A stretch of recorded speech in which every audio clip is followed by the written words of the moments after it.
வாசிக்கிறோம். மூடனுக்கு செல்வம் தகாதுன்னு சொல்லி நீதிமொழிகள்ல வாசிக்கிறாங்க. அதாவது அப்பா அம்மா சேர்த்து வச்சுட்டு போயிருப்பாங்க சொத்துக்களை. ஆனா அதை என்ன பண்ணணும், சொத்துக்களை பெருக்கணும், அதாவது மல்டிப்ளை பண்ணணும், இல்லையா வச்சு அதை நல்லபடியா பாதுகாக்கணும். அப்படி இல்லாம இருக்கும் பொழுது ஒரு முட்டாள்கிட்ட அந்த செல்வம் இருக்கும் பொழுது ஒண்ணுக்கு உபயோகம் இல்லாம போயிடும், அழிச்சு போட்டுருவாங்க. அதனாலதான் மூடனுக்கு செல்வம் தகாதுன்னு சொல்லப்படுது.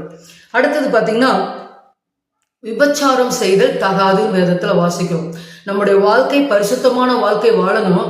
ஆனா இன்றைய நாட்கள்ல ஒவ்வொருத்தரும் என்ன பண்றாங்க, எண்ணங்களிலேயே மற்றவர்களை குறித்து சிந்திக்கும் பொழுது ஒரு பெண்ணை, ஒரு கல்யாணமான ஆணோ பெண்ணோ இருக்கிறாங்கன்னா இன்னொரு ஆணையோ ஒரு பெண்ணையோ பார்த்து இச்சிக்கும் பொழுது விபச்சார பாவம் அந்த இடத்துல வருது. அப்ப விபச்சாரம் தகாத காரியம் சொல்லி வேதத்துல வாசிக்கிறோம். இதெல்லாம் ஒரு சில காரியங்கள் நான் சொல்லியிருக்கேன், தகாத காரியங்கள் சொல்லி.